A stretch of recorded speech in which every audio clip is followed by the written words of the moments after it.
At my son's birthday party, my mother-in-law publicly announced, "He's not yours." We did a DNA test. My husband nodded, smirking. I was stunned until I saw the paper. "You never expected me to read the fine print, did you?" I whispered. The smirk fell from his face as I pulled out the real test results that exposed everything. I was married to Mark for 7 years. We had our son, Leo, 5 years ago. Our marriage wasn't perfect, but I thought we were happy. At least, I thought he was happy. Looking back, I was blind. Mark's mother, Brenda, never liked me. I don't know why. I was never rude to her. I never argued with her. I tried everything to be a good daughter-in-law. But from the moment Mark introduced me, she hated me. She was the type of woman who believed no one was good enough for her son. She made snide comments about everything I did, my cooking, my clothes, the way I talked. I ignored it because Mark told me she was just old-fashioned. He asked me to be patient. So I was. For years.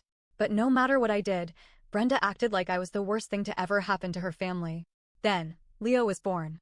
And that's when it got worse. At first, I thought she'd warm up to me.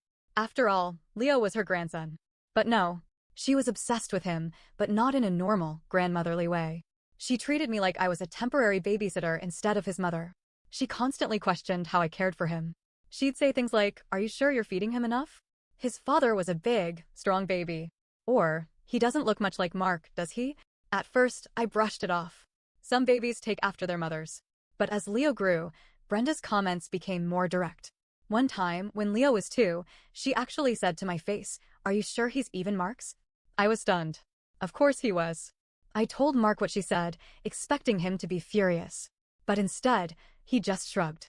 "She doesn't mean anything by it," he said. "You know how she is." That should have been a red flag. But I loved him. So I let it go. I let a lot of things go. Then came Leo's 5th birthday party. I planned the whole thing myself. A superhero theme, because Leo was obsessed with Batman. I made little capes for all the kids. Hired a magician. Baked the cake myself. Everything was perfect. Leo was so happy. And then Brenda ruined it. Right in the middle of the party, while kids were laughing, while parents were chatting, while the magician was mid-trick, she stood up, clinked her fork against a glass, and cleared her throat. Everything stopped. She smiled. That fake, tight-lipped smile. The one I knew meant trouble. Then, she held up a folded piece of paper. "Everyone," she said loudly. "I have something important to share." I felt my stomach drop. She looked straight at me, grinning. "We had a DNA test done on Leo," she said.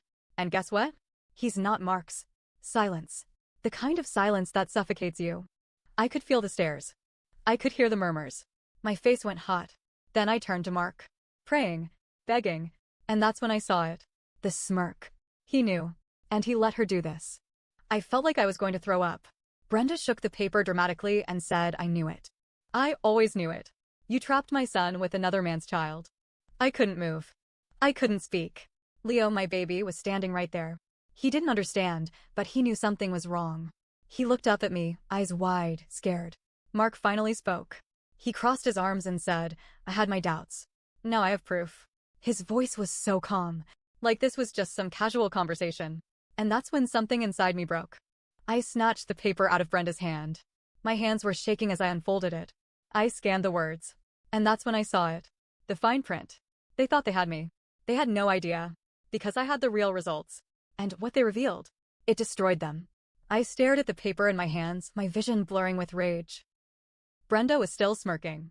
Mark had his arms crossed, looking at me like I was some criminal he had just exposed. I could hear whispers spreading through the crowd. Parents, friends, neighbors, all watching. I felt like I was drowning. Then I saw it. At the bottom of the paper, in tiny, tiny letters, was a disclaimer. This test was conducted using an at-home paternity kit and is not a legally admissible DNA result. I almost laughed. This wasn't a real test. They had used some cheap, unreliable kit, probably swabbed Leo's cheek while he was watching cartoons, and now they were standing here acting like they had proof of something. Mark must have seen the change in my face, because his smirk wavered. Just a little. I took a deep breath. Then, in a voice so quiet only he could hear, I whispered, "You never expected me to read the fine print, did you?" And just like that, his face dropped. Brenda didn't notice. She was too busy gloating. "I always knew you were a liar. I told Mark not to trust you. And now, everyone here can see I cut her off." Loudly. Clearly. "You used a fake test." Brenda blinked. "What?" I held up the paper. "This is a cheap at-home kit. It's not even legally valid. I turned to the guests. This isn't real proof. It's a scam. Murmurs. More whispers. Some people were already frowning. Brenda's face twisted. It's enough proof for us. I smiled. A cold, sharp smile. Because she walked right into my trap. That's funny, I said. Because I had an actual DNA test done, and then I pulled out the real results. I had taken Leo for a professional DNA test 3 months ago. Not because I ever doubted I knew Leo was Mark's, but because I knew this day was coming. Brenda had been making too many comments. Mark had been acting strange. Secretive. Distant. I knew something was brewing, so I got ahead of it. I pulled out the envelope with the real, legally certified test results and held it up for everyone to see. This, I said, is an official DNA test. Done at a real lab. With real professionals. Brenda's mouth snapped shut. Mark turned pale. I opened the envelope. I pulled out the paper, and then I read it out loud. Probability of paternity, 99.9999%. Leo was Mark's son. The silence that followed? It was glorious. Brenda's face went slack. Like her brain had short-circuited. Mark? He looked like he wanted to throw up.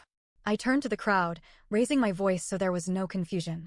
So, Mark, Brenda, since you two were so eager to humiliate me in public, let's talk about this in public. Why did you do this? Why did you fake a test?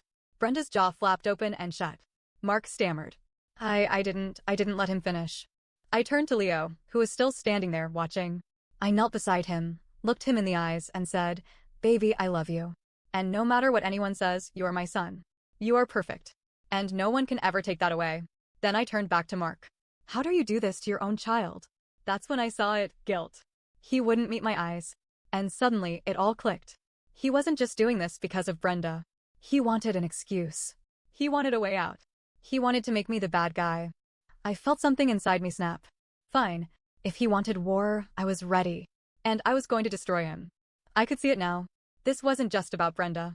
This wasn't even about Leo. This was about Mark. He wanted out. And instead of being a man and telling me, instead of getting a divorce like a normal person, he had let his mother turn Leo into a weapon against me. And that was unforgivable. The crowd was dead silent. Leo was still standing there, watching. His little hands clenched into fists. He didn't understand everything, but he knew he was being talked about. He knew his dad wasn't saying anything to defend him. I stood up, holding the real test results in one hand, the fake ones in the other. And then I did something that made Brenda physically flinch. I laughed. I laughed so hard that some of the guests actually jumped. Mark's head snapped up. His face twisted. What the hell is so funny? I wiped my eyes, still chuckling. You and your idiot mother. Brenda gasped like I had slapped her. Excuse me? Oh, don't act surprised, I said. You just publicly accused me of cheating and tried to humiliate me in front of my child. I think we're past the respect phase of this conversation, don't you? She turned bright red. Good. Then I turned to Mark, stepping closer. So tell me, Mark. What was the plan? You fake a DNA test, humiliate me in front of everyone, and then what? You divorce me and take Leo? Was that it? His eyes darted away. Bingo. Brenda snapped. You're a liar. You faked that test. I don't believe it. I sighed. Okay, then let's go to court. I'll bring the real test, and you bring your little dollar store one, and we'll see which one holds up. More whispers. Someone actually laughed. Brenda looked like she wanted to explode. And Mark? He looked defeated. But I wasn't done yet. Because I wasn't just going to win this battle. I was going to end him. I folded the real test neatly and tucked it into my purse. Then I pulled out my phone. Mark stiffened. What are you doing? I smiled sweetly. Oh, just pulling up a few things. And then I turned to the guests. Since we're all here and talking about secrets, should we talk about the one Mark's been keeping? Silence. Mark's face drained of color. Don't, he whispered. Oh, no, I said. You don't get to, don't me. Not after what you just pulled. Then I tapped my phone and held it up for everyone to see. And I played the video. A Ring camera video. Of Mark walking into a motel room. With another woman. Brenda made a noise like she had been punched in the gut. Someone in the crowd gasped. Mark lunged for my phone, but I was faster. I took a step back, my voice cold as ice. You accused me of cheating, I said. In front of our son. You tried to turn everyone against me. And the whole time, you were the one sneaking around. Mark was frozen. Brenda looked like she wanted to vomit. Leo tugged at my hand. Mommy, what's happening? I turned and knelt down, cupping his little face. Nothing you need to worry about, baby, I said softly. But I think Daddy is leaving soon. Leo blinked. Where's he going? I smiled. Somewhere very far away. Then I stood up, turned to Mark, and dropped the final bomb. Oh, and by the way, I already filed for divorce. Happy birthday, Leo. Mark just stood there, his face ashen. Brenda was gasping like a fish out of water. Her whole body was trembling as if she had been struck. But me? I was calm, because for the first time in years, I had the upper hand. The video of Mark sneaking into a motel room with another woman was still playing on my phone. I let it go for a few more seconds, long enough for everyone to see him unlocking the door, long enough for them to watch as a woman in a red dress wrapped her arms around his neck. Then I paused it. The silence was thick. Some of the guests were whispering. One of the moms from Leo's preschool actually covered her mouth in shock. Brenda looked at Mark like he had just shattered her entire world. Mark, she rasped, tell me this isn't real. Mark still wasn't speaking. So I did it for him. Oh, it's real. My voice was sharp and cold. And it's not even the only time. I have bank statements. Hotel receipts. I even have texts. I turned my phone toward him and started scrolling through the messages. Mark's eyes darted to my screen, and for the first time since this disaster started, I saw real panic. He knew what was coming. I read out loud, mocking, God, I hate going home to her. I looked up. That's from 2 months ago. Mark winced. If she wasn't such a stupid, boring bitch, I would have left already. Someone gasped. Brenda's mouth fell open. Mark finally snapped. Stop it. Why? I tilted my head. You wanted a public scene. You wanted to expose me. You wanted to humiliate me in front of our friends and family. So why can't we talk about you now?